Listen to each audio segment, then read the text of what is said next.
Hey everyone, I'm Dr. Axe, and today on the show, I'll be diving into something that every single woman experiences at some point in their life. Yet it's often treated as something to be endured rather than to be honored. And today I'll be going through the ideal diet, herbs, and lifestyle medicine choices that women need to flourish through menopause. Welcome to the Dr. Josh Axe Show.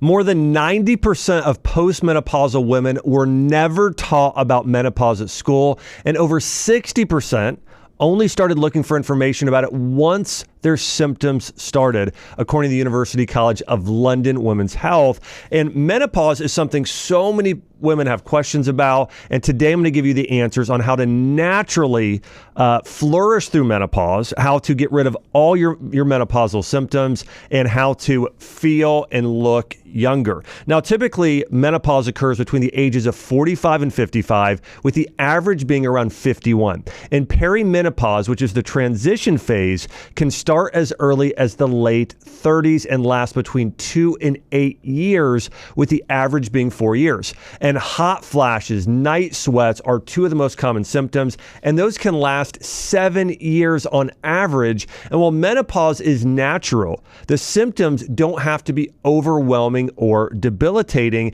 And women all over the world experience menopause differently. For instance, in Japan, symptoms like hot flashes are less common. In fact, listen to this.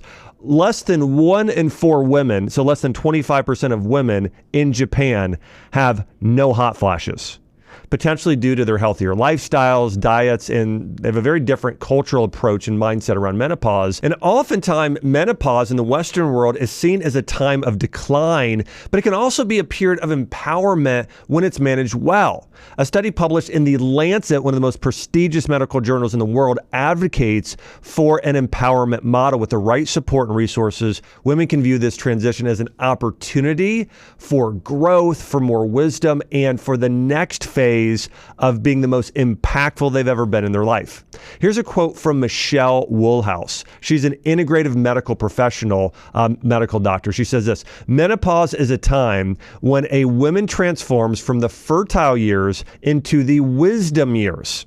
The menopause transition is one of the most powerful experiences in a woman's life, a time for reverence and respect for her body, her fertility, and her intuition and wisdom. In Chinese medicine, menopause is referred to as the second spring. Spring is all about growth, vitality, expansion, and abundance. And so I'm going to walk you through the biggest symptoms of menopause, some things you can do for every single one of those symptoms. Then we're going to get into the science, and then I'm going to go through the diet, the herbs, the supplements, and some of the lifestyle things you can do to look younger, to feel younger, and to really get rid of any of these negative menopausal symptoms and really just feel more mentally strong, empowered, and youthful as you go through menopause and postmenopause. So the single most common symptom that women have when they're going through menopause is, that's right, you said it, hot flashes. So these are sudden waves of heat, often accompanied by sweating and flushed skin. And it affects over 80% of menopausal women. It can occur at day or night.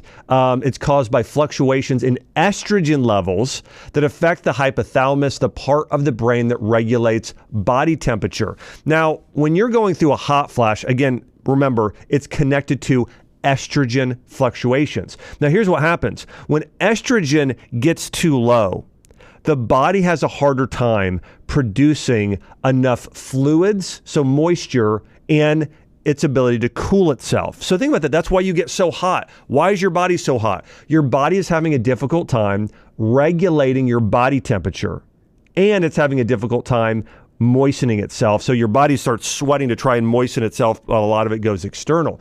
So one of the things you can do if you're having hot flashes, it's incredibly effective, is take an herb called black cohosh. Because what that does is that helps raise up and get your estrogen levels to the more ideal level, and that then is going to reduce some of those hot flash symptoms. In addition, doing more things that are going to cool and moisten your body, which I'll get into the ideal diet and foods for menopause in just a few moments. Number 2, night sweats. Intense sweating during sleep.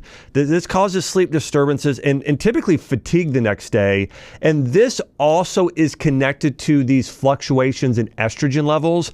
And this is where black cohosh is also an amazing herb for this. In addition, something you can do is an herb called Vitex, which helps with balancing some of those night sweats as well. Number 3 are mood swings. This is irritability, anxiety, depressive episodes are common during menopause. They affect more than 55% of women. And this results mostly from a decrease in estrogen. So remember, your estrogen levels are doing this, but the bigger thing is it's decreasing.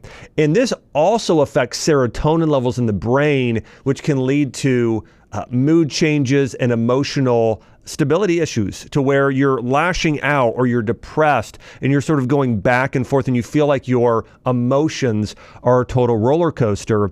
And something you can do to help this is take an omega-3 fatty acid supplement like fish oil, 1,000 to 2,000 milligrams a day, or just up your intake of omega-3 rich foods, especially wild caught salmon and wild tuna. Those two in particular are higher in omega-3s and other nutrients. Actually, tuna also has something that supports your sleep cycles and tryptophan and other nutrients that are good there as well. The next here that so many women struggle with as they go through menopause is sleep disturbances and daytime fatigue. More than 85% of women that are perimenopausal and menopausal say they are fatigued. Typically, one of the most common reasons is they struggle with insomnia. And that's frequently waking up, which is leaving women the next day just feeling exhausted. If you're not getting that deep sleep, your body's not being restored. And it's going to leave you tired. And this is caused by, again, what we've talked about, hormonal imbalances. But more importantly than estrogen, it has to do with progesterone. So what happens in menopause is your estrogen drops and your progesterone drops. Okay? And progesterone as a hormone has a calming effect on the brain, on the body. It aids in sleep. And poor sleep, we know, affects your mood. It affects your cognitive function. This is why some women that are going through menopause complain of brain fog and short-term memory issues. And something you can do for the sleep disturbances is take a magnesium glycinate or a magnesium threonate or a spirulina bound or a food-based magnesium supplement. So taking the right type of magnesium can help you with these symptoms. And I typically recommend around 400 or so milligrams before you go to sleep at night. Okay, helping you get better sleep of doing that sort of magnesium. And there's other things you can do in the evening as well. A more floral tea like a Roman chamomile or a general chamomile can be good as well at night, coupled with that magnesium. And here's some statistics here when it comes to sleep deprivation of some things you want to be aware of.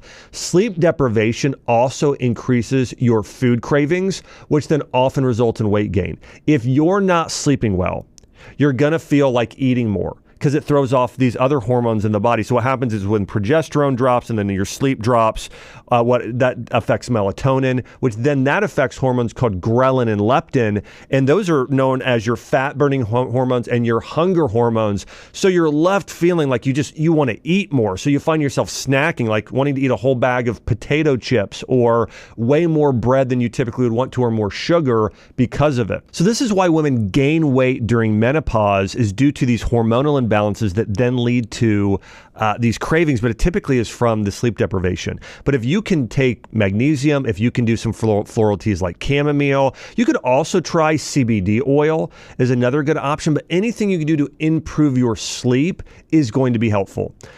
The fifth most common symptom women struggle with as they go through menopause is vaginal dryness and reduced libido. Decreased estrogen can cause thinning of the vaginal lining and cause you to have less lubrication, leading to discomfort or pain during intimacy. And lower estrogen levels can also decrease libido, especially when sex is painful. And decreased estrogen can also weaken the pelvic muscles, leading to bladder control issues. And vaginal dryness is experienced by nearly 50% of menopausal women, more than 2 times higher than premenopausal women out there today. And so when we're talking about vaginal dryness, one of the best natural remedies is to do a vitamin E suppository. So again, a vitamin E suppository is a great thing to do to directly impact the symptoms. Now, in addition, internally, and what I talked about earlier, and I will touch on again when I get into the diet component, but we need to increase moisture in your body. So what's happening when you go through menopause is your body is unable to produce enough moisture because your estrogen and your progesterone levels drop. That's why if we can dietarily and lifestyle do things to start increasing up the estrogen and progesterone, and also give your body more of the foods that start to create more moisture, these symptoms will reduce greatly. And it's really the same thing that's causing most of the symptoms in menopause, whether it be hot flashes or night sweats or vaginal dryness or reduced libido. All of these things are your body now isn't creating enough moisture due to the drop in progesterone and estrogen. And there are some natural things you can do. And one of the things that women tend to run to first is hormone replacement therapy. But I don't believe that is the best first place to jump to, and here's why. According to ancient medicine, if you look at Chinese medicine, if you look at Ayurveda, and I think there are certain studies that prove this, that when you take hormone replacement therapy, you're doing something exogenously rather than affecting the body directly internally and supporting it on producing its own. So your body naturally produces progesterone and estrogen on its own. Okay, via your ovaries, via your uterus, via some other hormones that contribute there as well. It's producing these hormones. Now, when you take exogenous estrogen and progesterone that's synthetic, your body has an internal tap of water or estrogen and progesterone that's flowing. What happens is when you take those exogenously, you turn off your own internal tap. Okay, you turn it off. And when you turn it off, your body starts relying only on what's happening on the exterior, okay? And in Chinese medicine, they believe that when you turn off your own internal tap of estrogen and progesterone, you increase your likelihood of certain types of cancer, okay? And by the way, there are certain studies that show there is an increase in ovarian and uterine and different types of cancer in women who get on hormone replacement therapy. Now, I also want to say there was a very large meta-analysis done on hormone replacement therapy showing that the increased risk of cancer is lower than we once thought, okay? So it wasn't significant. It was there, but it wasn't as significant as we once thought, but it's still there.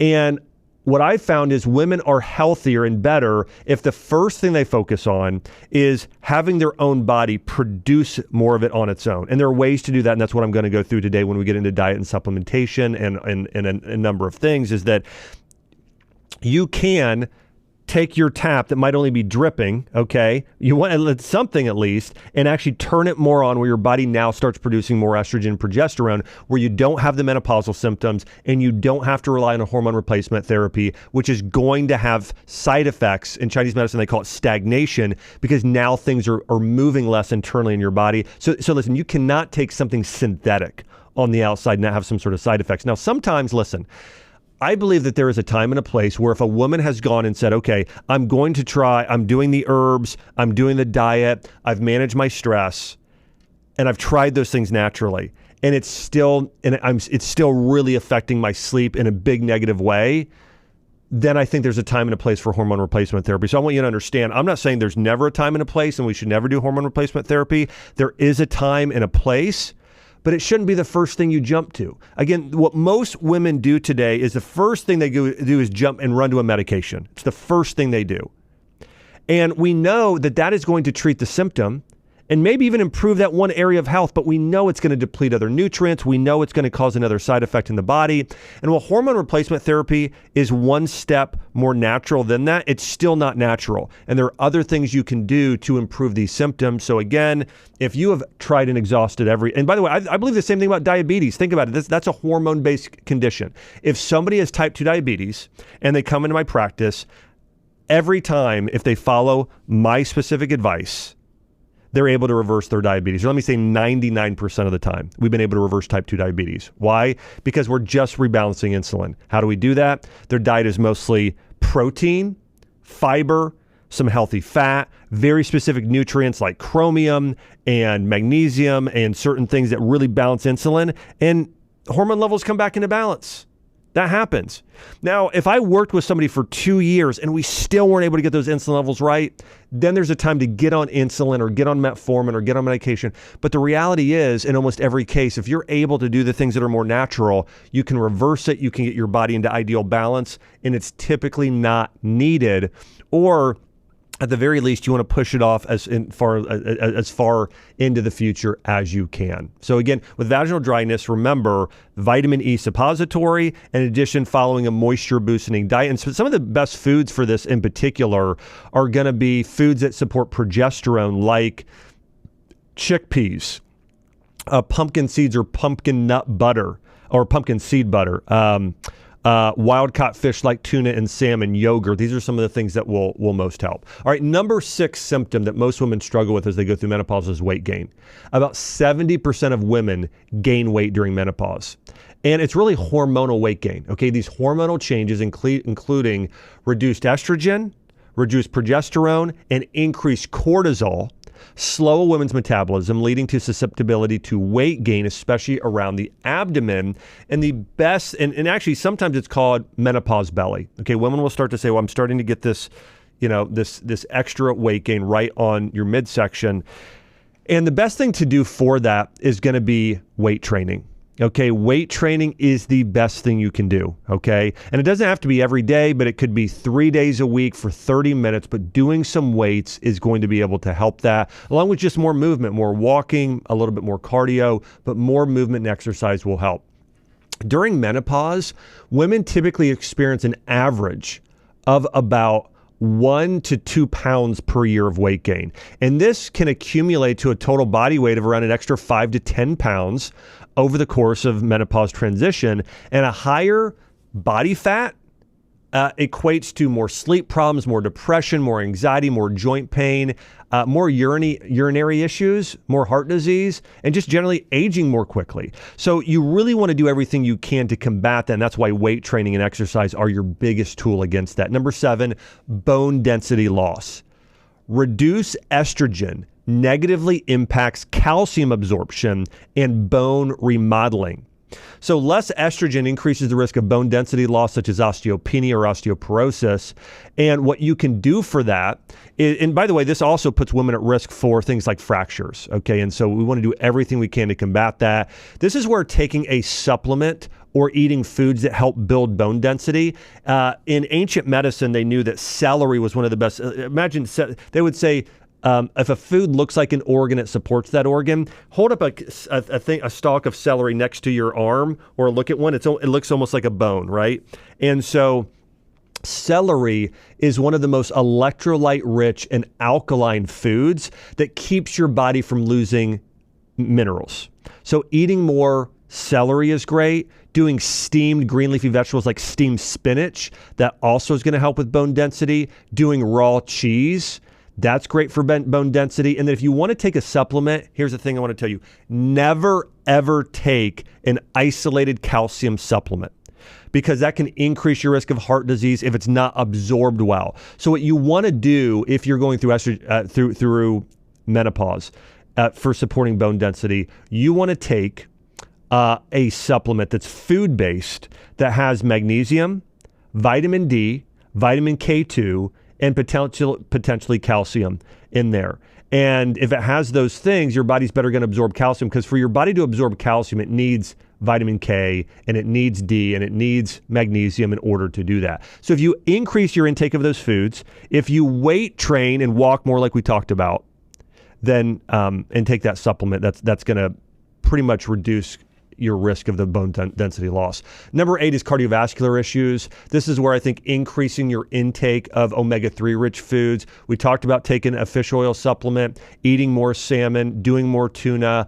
Also, doing more pomegranate is very good for cardiovascular issues. So again, doing pomegranate juice and eating pomegranates is a great thing to do as well. Lower estrogen increases your risk of high blood pressure, high cholesterol, and heart disease, which is the number one cause of death in postmenopausal women is heart disease. So this is where doing more pomegranates, more omega-3 fatty acids like flaxseed oil and walnuts is going to help as well. Number 9 symptom of menopause is cognitive decline.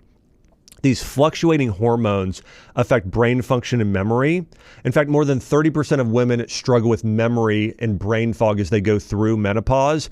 And this is where doing the omega-3 fats we talked about, in addition, lion's mane mushroom and ginkgo biloba are very effective at bringing that blood flow to the brain and helping improve those symptoms. And number 10 is joint pain and muscular weakness and pain. And this is where doing turmeric ginger tea. You can buy those two together on Amazon.com. Just buy turmeric ginger tea. Drinking that throughout the day is amazing in how it benefits decreasing pain in your joints throughout your entire body. So as we discussed, there are so many symptoms that affect women in menopause, but if you have the right strategy as you go through menopause with diet and herbs and lifestyle changes, you're going to fly through them, and I'm going to dive into those things here as well. Hey, have you ever felt like you're playing whack-a-mole with your symptoms? You fix one thing and another one pops up. Well, if that's you, you're not alone. You might try a new supplement, a new diet, a new prescription, and you think, okay, I'm good now, but then something else is wrong or that original thing just never fully heals. And the reason why those things aren't working is you're treating only the things you can see and not what's actually underneath the surface. Because the real root of your fatigue, your brain fog, your gut, and your hormone issues, it's happening at a cellular level, and normal blood work does not test for what's going on inside your cell. Your doctor might say, hey, you're doing everything right, great job, but you don't feel great. Because if your cells are damaged, inflamed, or stuck in stress mode, no symptom relief is going to last. Stop chasing symptoms and start solving the source of all of your problems. Go to beyondbloodwork.com to finally see what's happening inside of your cells and make all your efforts actually work starting today. This is something I've had thousands of patients do and experience a breakthrough by finally getting to the root of their issue by doing tests that actually work to help them find the root cause of their hormonal issues, their gut issues, their immune issues. If you finally want to get to the root of your issues at the cellular level, make sure to click the link or go to beyondbloodwork.com. And one of the myths that I want to combat that I think a lot of women might believe is, listen, no matter what I do, I'm going to have these severe menopausal symptoms. And listen, that's not true. It might be true in more Western countries, but again, I mentioned this earlier. If you go to Japan, in areas like Mediterranean, if you go to certain areas in Italy and other places around the world, they don't have these symptoms more than 75% of the time.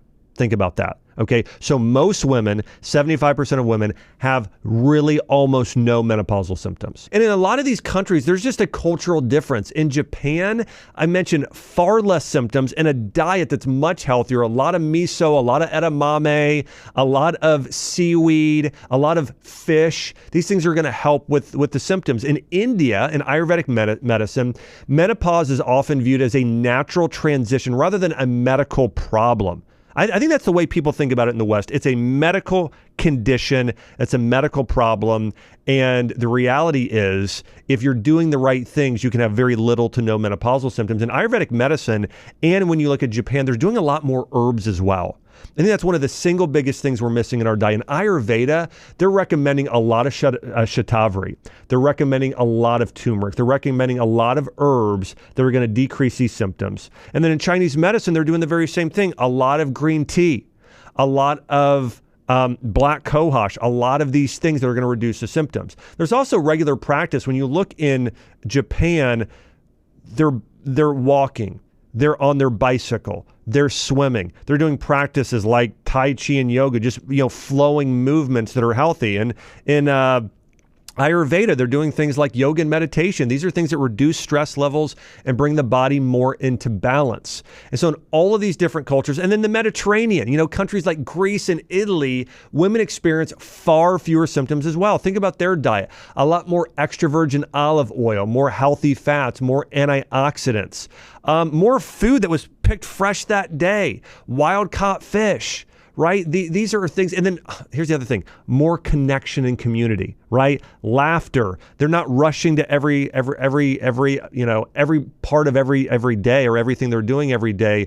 There's less busyness. All of these things collectively can help you heal. And if you can put together a protocol for yourself, walking through some of the things that I'm going to go through now, it's going to help you feel younger, look younger, balance those progesterone and estrogen symptoms, bringing your body back into balance naturally. So let's walk through herbs, the supplements, and the diet. Before I do that, though, I do want to mention, here are the biggest reasons why in the Western world women are getting severe menopausal symptoms. Number one is an unhealthy diet. It's excess sugar intake. It's high in processed foods. It could be potato chips. It could be French fries. It could be pizza.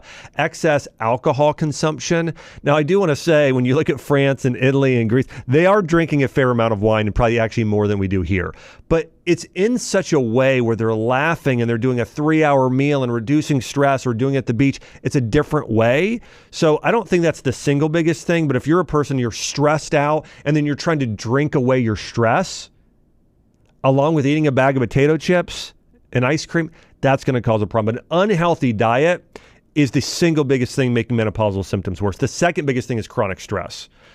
Elevating cortisol then majorly disrupts estrogen progesterone. And so just rushing from thing to thing, chronic stress, having too many things in your life, not having enough things you love to do, that's the second biggest component. Those two things alone are the biggest reasons. Number three, sedentary lifestyle. You're just not moving enough, not walking, not getting on a bicycle, not playing with your grandkids or kids enough. Number four, poor gut health.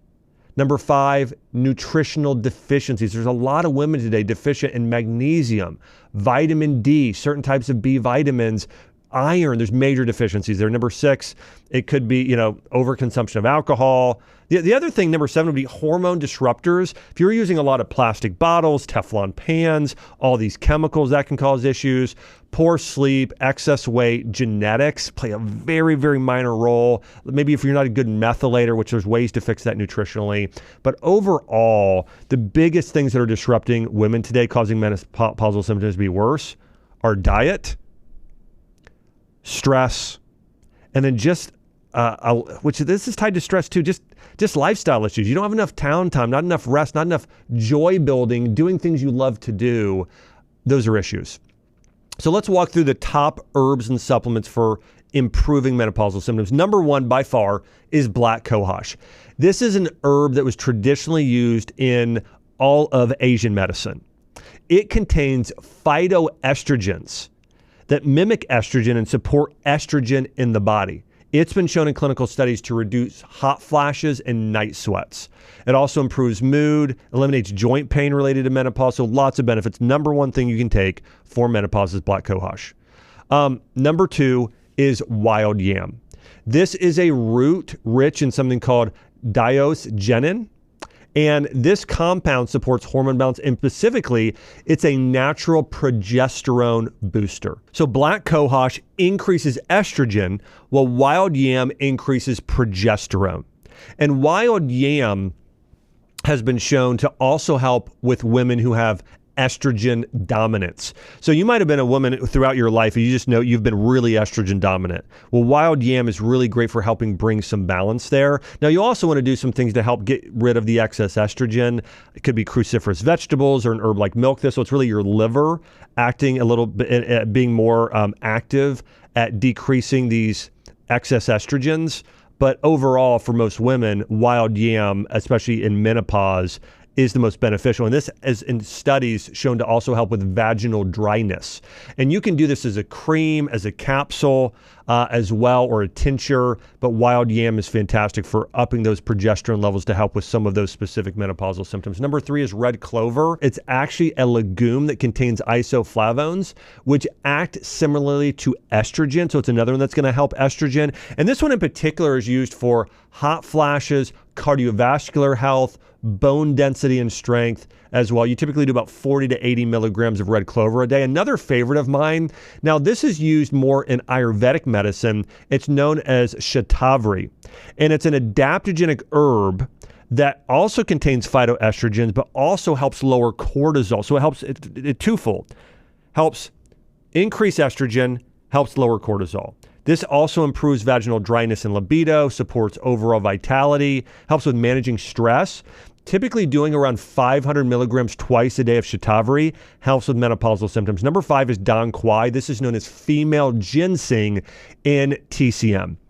And it adds as a blood tonic and hormone balancer. A lot of women are blood deficient. So if you would stick out your tongue, if it's not a bright red or a very vibrant pink, again, not pale pink, vibrant pink, like almost red, then you have what's called a blood deficiency where your blood isn't nourished enough, and that's a lack of oxygen. When that happens, you're going to feel fatigued.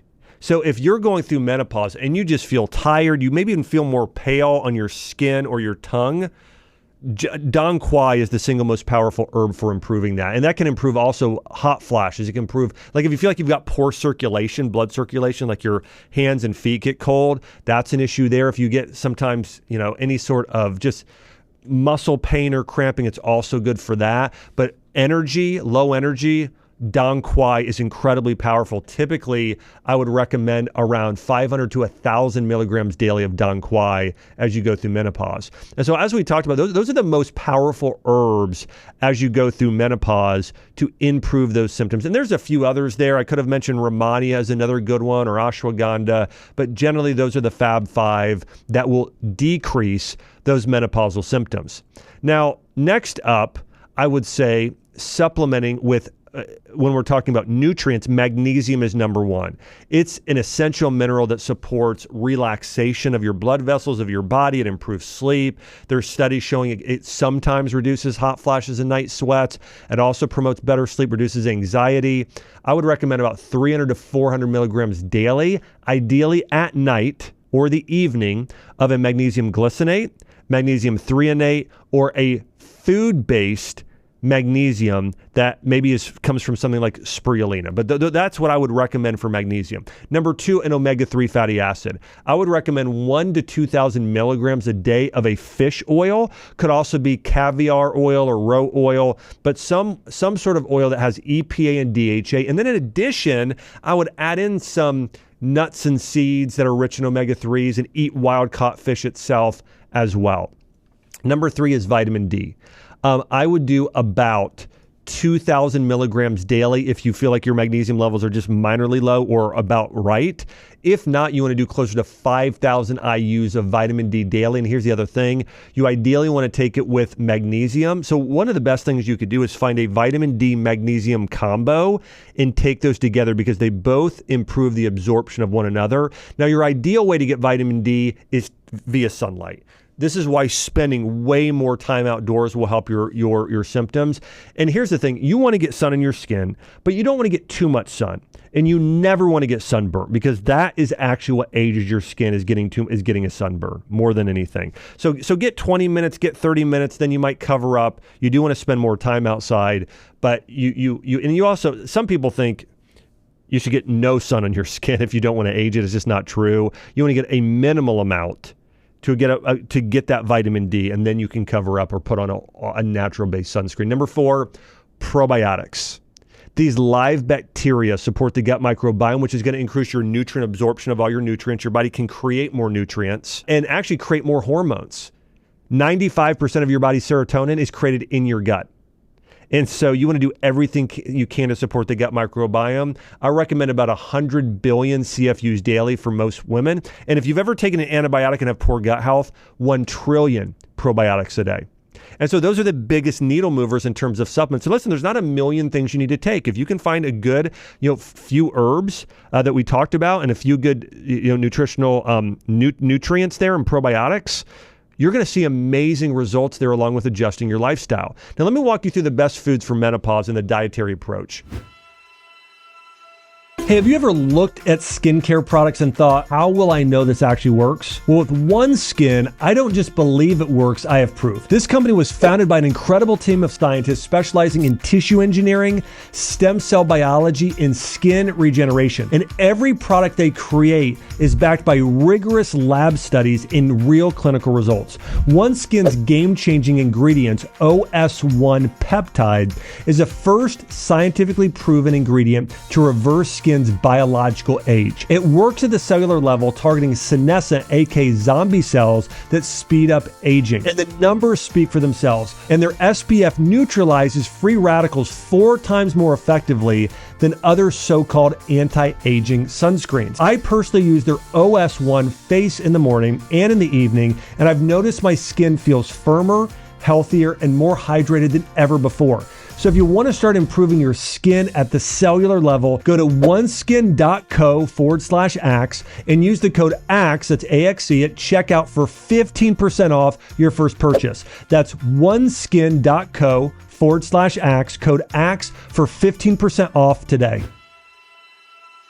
So let me walk you through the best foods for menopause. And this is proven by modern science today in functional medicine. It's also proven by thousands of years of ancient forms of medicine like TCM and Ayurveda. And here's the idea of what you want to do that I mentioned earlier.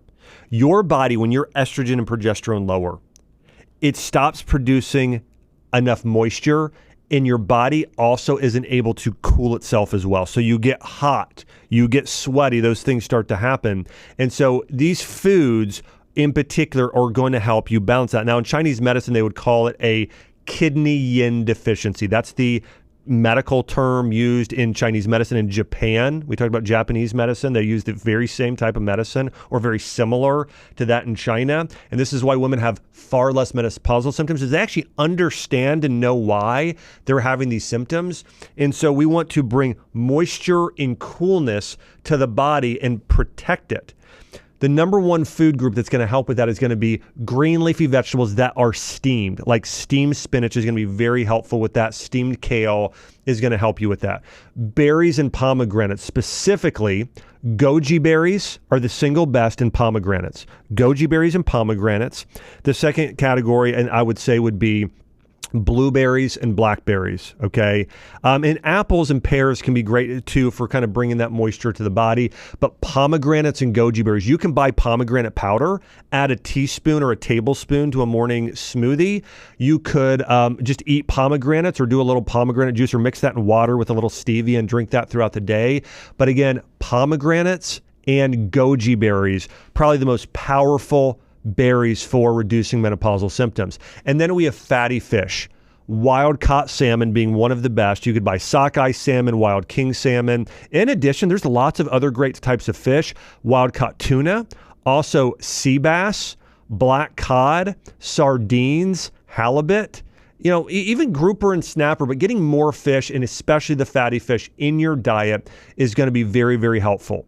Pasture-raised organic meat like grass-fed beef and bison and poultry and duck. Duck in particular is very moistening to the body. That would be great to try sometime. And by the way, you cook duck just like you cook chicken in a very similar way.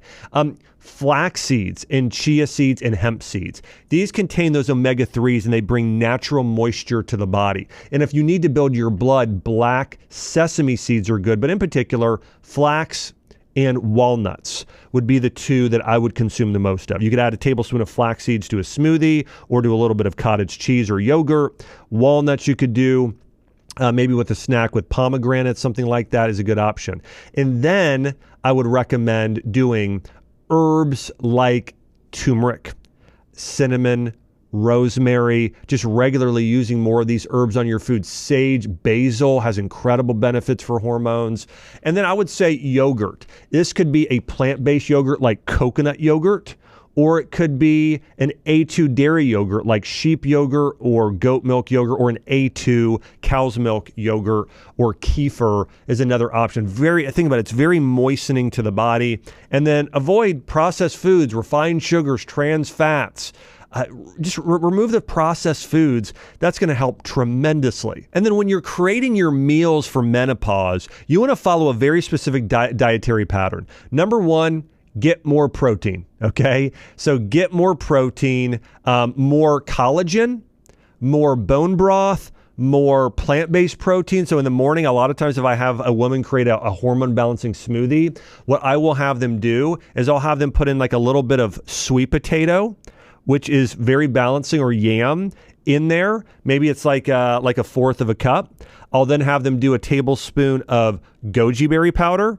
I might have them do a little beetroot juice, possibly even a little bit of a pomegranate juice. And then I'll have them do 20 grams of a collagen-based protein, like a bone broth or a stem cell-based protein. I'll have them do maybe 20 grams of a vanilla plant-based protein, and then add in a little bit of water, a little bit of coconut milk, and make that superfood morning smoothie. You could add in other herbs, like a little bit of cinnamon in there.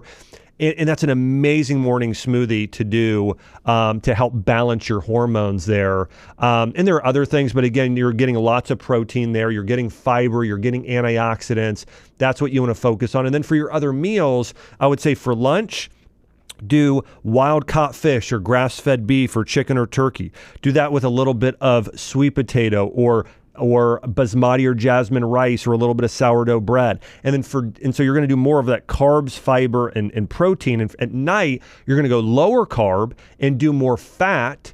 And so you're going to do the wild caught salmon. You're going to do an avocado or some extra virgin olive oil. And you're going to do a lot of vegetables. You're going to cook in extra virgin olive oil or coconut oil, or just steam them. You could have those with some hummus or tahini. And then for dinner, maybe you're doing a few bites of dark chocolate, something like that. That's sort of the ideal eating plan there for you.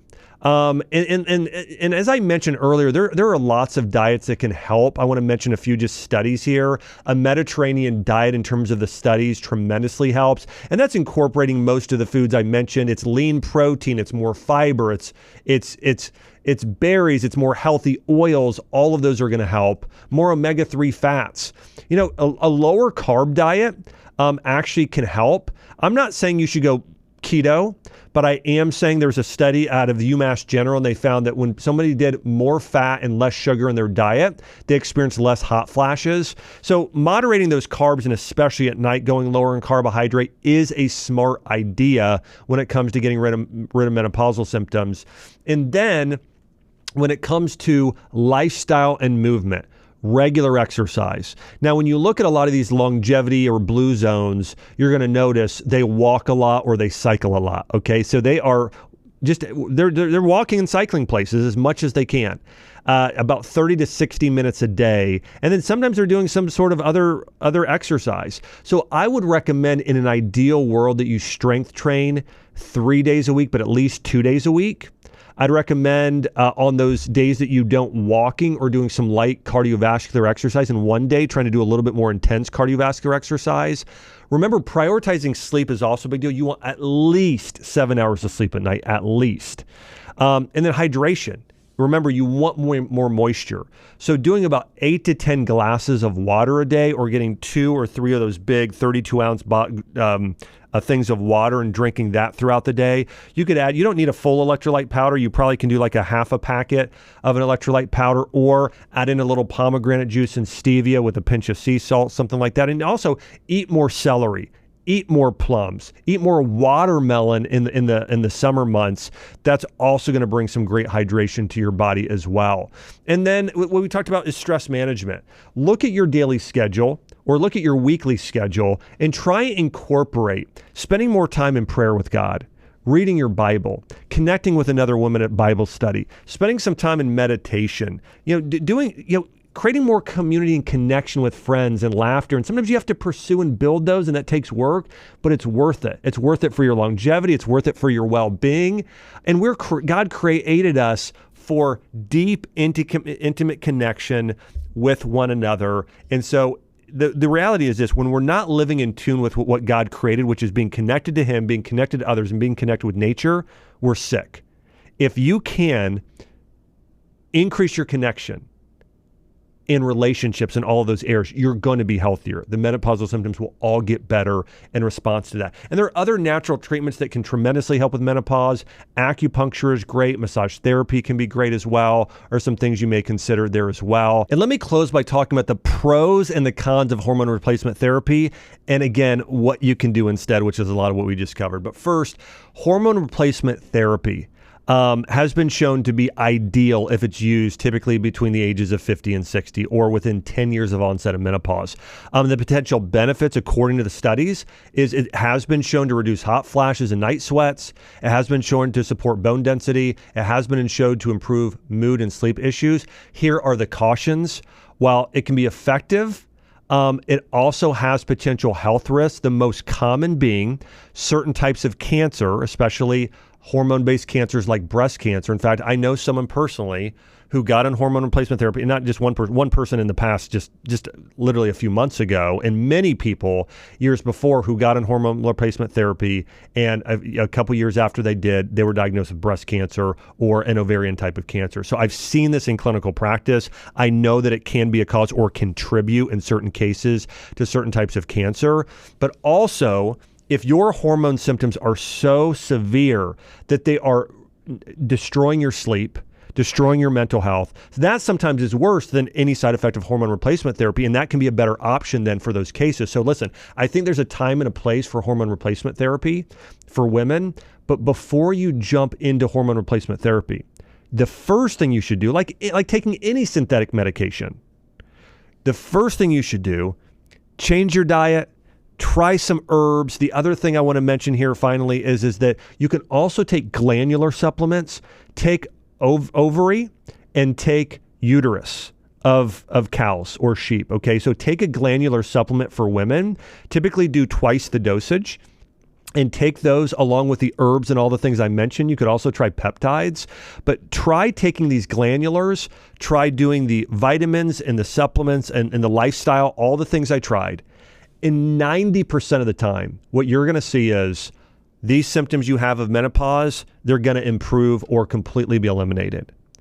And if after doing those things, if you still have not seen improvement, then there's the time, there's the place to do the medication, to do the hormone, specifically the hormone replacement therapy. That's the time. But it shouldn't be the first thing you run to because you're turning off your body's own tap. And ideally, you want to be able to just turn that tap on more where there's this natural flow of energy throughout your body and those symptoms disappear or improve tremendously.